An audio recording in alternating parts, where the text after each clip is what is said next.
today I want everyone to become a tortoise. Alrighty. So the tortoise and the hare. So I'm going to read a story.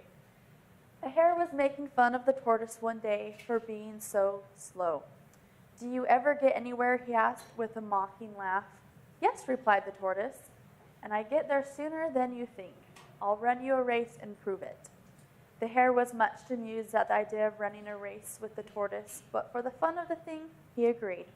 So the fox, who had consented to act as the judge, marked the distance and started the runners off. The hare was soon far out of sight, and to make the tortoise feel very deeply how ridiculous it was for him to try a race with a hare, he lay down beside the course to take a nap until the tortoise could catch up.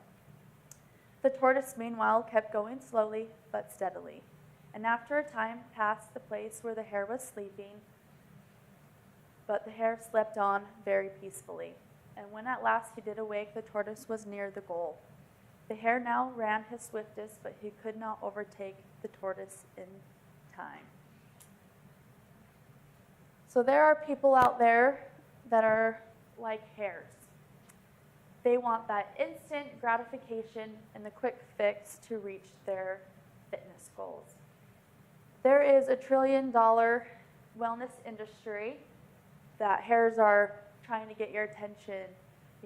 6 weeks to six-pack abs, Hercules muscle gains, quick fix to lifetime success of fitness.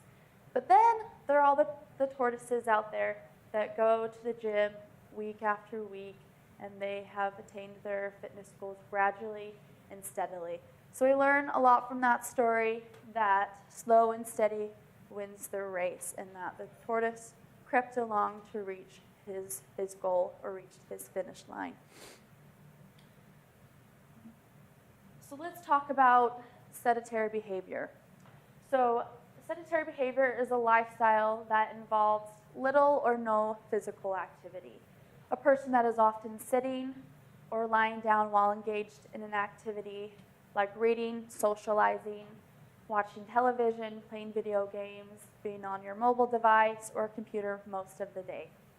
Human beings were designed to move, so we should not sit more than an hour at a time, and we need to create more activity in our day. A lot of people are now saying that sitting is the new smoking, so we want to make sure that we're getting physical activity throughout our day. So I wanted to compare the two definitions of physical activity versus exercise. So a lot of people get these two mixed up. So physical activity is any activity that you do throughout the day that requires movement. So it's usually light to moderate intensity. So this is doing housework, gardening, maybe washing your car by hand. But exercise is a planned, purposeful, continuous, moderate intensity activity to gain fitness and health benefits. There is a difference between the two. It's important to get more activity, more physical activity throughout your day, but it's also very, very crucial and important to exercise as well.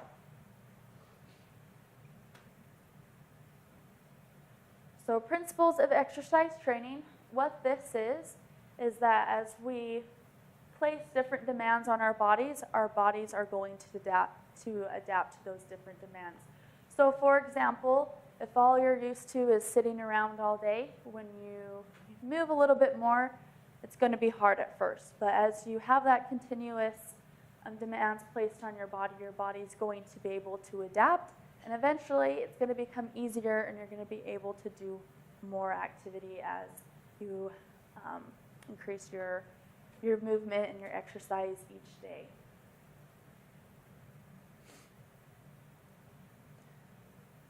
So I want to go over the FIT principle. So this is a fundamentals of an exercise program. So FIT with 2 T's. So I want to teach you how to keep you on the steady track for exercise success. So we're going to go over frequency, intensity, time, and type. So frequency, what you want to aim for is 4 to 6 days a week of exercise, exercising a minimum of 3 days a week. And it's important as well to take about 1 to 2 days off to rest. Your body needs time to rebuild itself, to repair, and to rest. So that is actually a crucial part of your exercise plan, is to get rest. Aerobic should be at least 3 times a week. Strength training should be at least 2 times, and then stretching at least 2 to 3 times a week. So that is frequency. Now let's talk about intensity. So intensity is the demands of how hard an exercise is for you. So it's called exercise. It's called a workout for a reason. It should be harder than normal.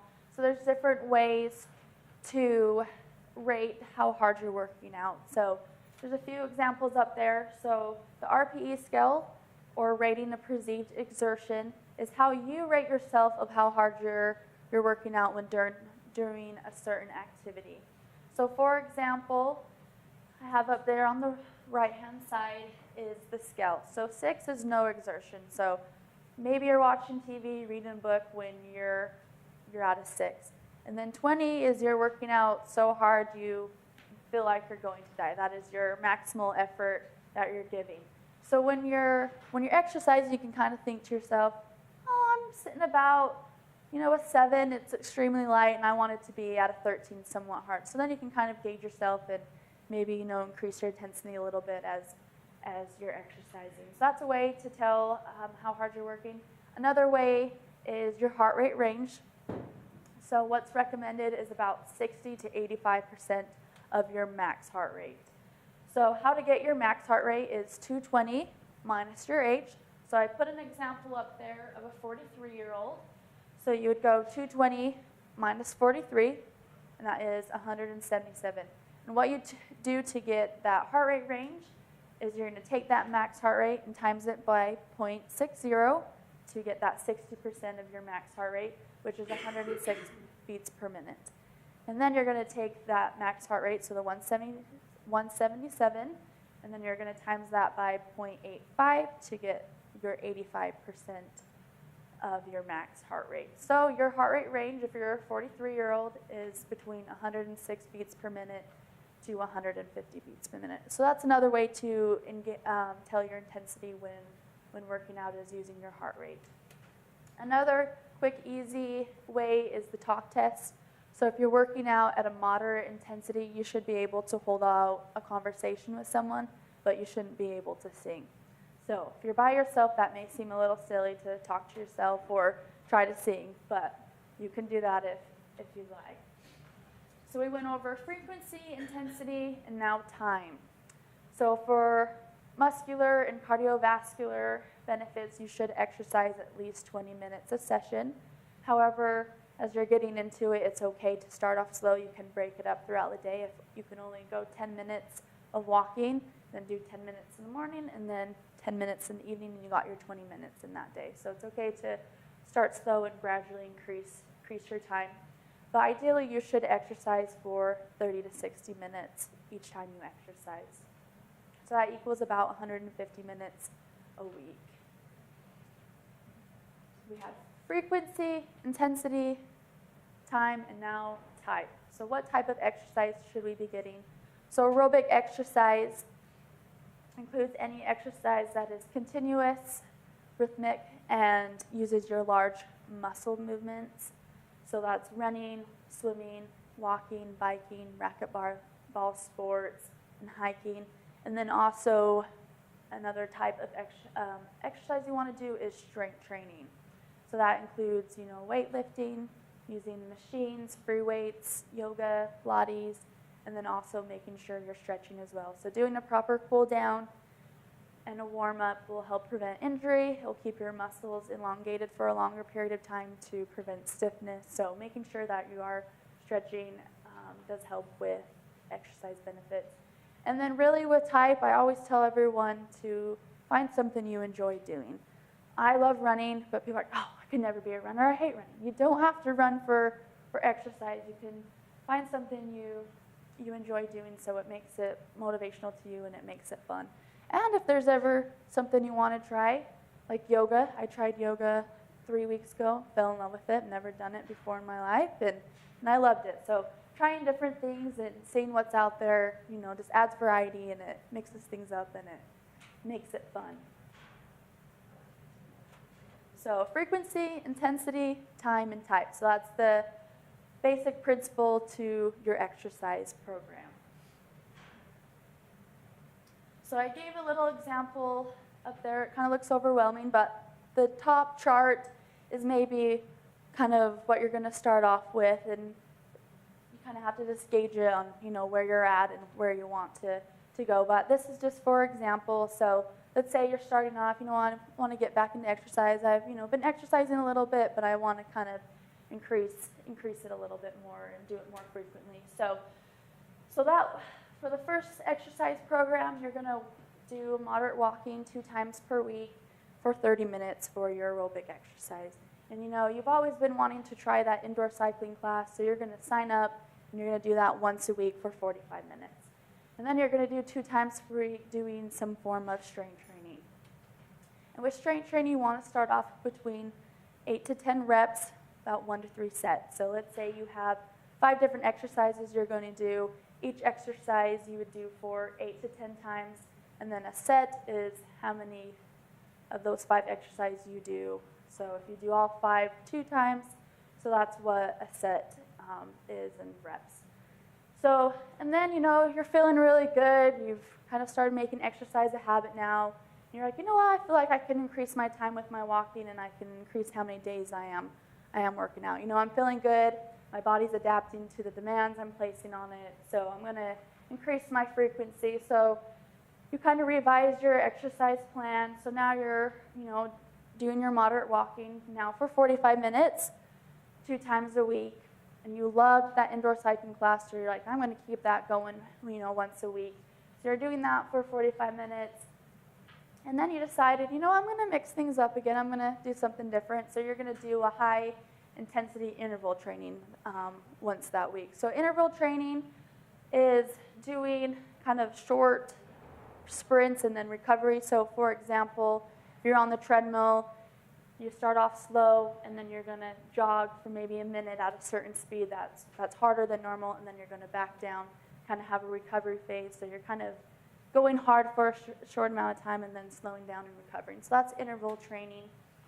And then you are going to keep up your strength training. You're going to do that 2 times a week. So that's a little example of kind of where to start off and how you can increase it. So we're putting all this effort in, we're working out, we're doing good. We want to see some benefits, right? Well, there are many benefits of exercise. So I listed some, and I'm sure the list can go on and on. But to get these benefits, we have to make exercise consistent. We can't exercise, 2 times 1 month and expect to have, lower blood pressure. So we got to make exercise a habit and make it consistent in our life to see the benefits of exercise. And some I'll just read off. So it helps clear your arteries, it strengthens your heart, it improves your lipids, which are your cholesterol, your good and bad cholesterol, and your triglycerides, which is a type of fat found in your blood. It can improve your memory, your coordination, can lower your blood pressure, it helps boost your immune system, it can reduce your risk of diabetes, of cancer. So there's many, many health benefits of exercise if we make it consistent in our life. So many of you are like, all right, there's some benefits up there that I would like to see. So now we're going to talk about setting specific, measurable, achievable, relevant, and time-bound goals. So we're going to learn how to set SMART goals for exercise. So we want to be very specific with our goals. So I gave an example, a common goal that a lot of people say, I just want to get healthy. Well, that's kind of too general of a goal. There's so many different ways that you can go about getting healthy. Maybe it's losing weight, or starting to exercise, or maybe quitting smoking to get healthy. So making get healthy a goal is a little bit too general. So you want to get really clear and really specific so it's easy to understand, so it's easy to achieve that goal. So I like to think this as your mission statement. So it's about what you want to accomplish rather about all the little things you're going to do to achieve it. So try to answer the 5 W's when you're setting goals. So those are, what do I want to accomplish? Why is this goal important? Who is involved? Where is it located? And which resources/limits are involved. So there was a study done by some scientists that were studying goals and how people respond to goals and different things. And they said they had everyone fill out this sentence. So during the next week, I will partake in at least 20 minutes of vigorous exercise on. So then the person filled out the day that they were going to do it, at the time of day. So they filled out, maybe 2 o'clock works best. So I'm going to exercise at 2 o'clock on this specific day. And then they filled in the place of where they were going to do it. And the study has shown that the people that filled this out, they were 2 to 3 times more likely to achieve that goal because they made it very specific and they had, the day they were going to do it and the time they were going to do it and where they were going to do it. So we want to get very specific with our goals. Another thing for setting SMART goals is the M stands for measurable. So this helps you keep track of your progress and it helps you keep motivated. This is kind of adding a number value to your goal. So for example, adding, I want to exercise for 20 minutes. So that's a number, saying how long you want to exercise for, or maybe I want to lose 5 pounds. So that's a number. So you want to make sure it's measurable so you can keep track of your progress when setting exercise goals. Another thing is making your goal attainable. So goals should be challenging, but they also should be achievable. So for example, let's say you decide, in 3 months I'm going to run a marathon and you've never ran in your life. You're kind of setting yourself up for failure. So you do want to have it be challenging, but you want to be able to reach your goals. So making it attainable. So set small investments over a long period of times. They do add up. Make sure that you have control over your goals and it doesn't, rely on other people to help you achieve them. And sometimes your goal requires new skills that you don't currently have, so you have to consider what you're going to have to do to attain them. Next thing is relevant. So this part is getting real with yourself. So this is having you decide, is this goal, worth obtaining? Is this relevant to me? Is this something that I really, really want? If someone's telling you to lose weight, you might not be motivated because it's somebody telling you to do something rather than you really wanting to do it. So this helps answer kind of the why of that goal you're setting. Why is it meaningful to you and why are you wanting to do it? So don't just set a goal because a family member or a friend has set that goal. You want to make it relevant to you. And the last thing to setting SMART goals is time bound. So every goal needs to have a target date when you're going to accomplish that. So this really helps you to stay focused and it helps you stay motivated because by this certain date I have this goal and I want to get it done. So the clock is ticking. So it helps you to keep motivated and it helps you keep on track having that time limit. So short-term goals can help you to keep focused and motivated. If you do set a goal that's going to take you a little bit longer, then maybe you want to kind of shorten the goal and have shorter milestones to help you get to that goal that may take you a little bit longer to achieve. So let's take an example of weight loss, and let's turn it into a SMART goal. So specific. So like I mentioned, this is your mission statement. So I will lose weight to have more energy for my family. So you're getting very specific. You want to lose weight so you can have more energy with your family. And then M was measurable, so adding a number to it. So I'm going to lose 10 pounds. So you know what you're achieving. And then A was attainable. So you want to make sure, is losing 10 pounds achievable? Is it too high? Is it too low? Do I even need to lose 10 pounds? So we're kind of making sure that you're able to achieve it. And then R is relevant. So you want to make sure that your goal is relevant to you. Is it, a family member wanting me to lose weight, or do I want to lose weight for myself? So making sure that it's something you want to do. And then T was for time bound, so setting, a time thing. So a healthy weight loss is actually 1 to 2 pounds a week. So if you want to lose 10 pounds, so thinking about it, so maybe, 6 weeks, I want to lose 10 pounds, so that seems like a good time frame. So you just set your SMART goal for weight loss, and then you can also take that goal and add some action-oriented SMART goals with that. So gave an example up there. So how you're going to lose weight. So I will walk 5 days a week for 30 minutes. I will drink water instead of soda every day for 2 weeks. And I will bring my lunch to work instead of eating out for 1 month. So having your SMART goal and then also applying some action-oriented SMART goals will help you achieve your goal.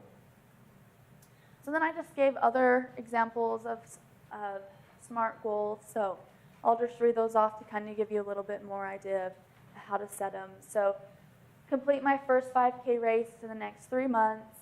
Walk briskly 10 minutes every day this week. Go for a walk with a friend for 15 minutes 2 times a week. Work on strength training for 20 minutes 2 times a week for 1 month. Replace 30 minutes of television with 30 minutes of exercise this week. Ride my bike to work every day for 2 weeks. Reach 10,000 steps 5 days a week for 1 month. Do stretches every morning for 2 weeks.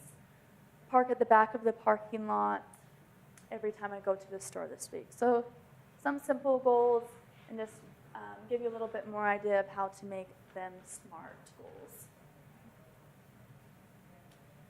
And studies have shown that if you reward yourself, you're more likely to achieve your goals. So making sure that you're setting yourself up for success, not failure. So having rewards are a good thing, making your reward specific for you, something that you maybe have wanted. So I kind of put some examples up there. So your goal was to ride your bike to work every day for 2 weeks.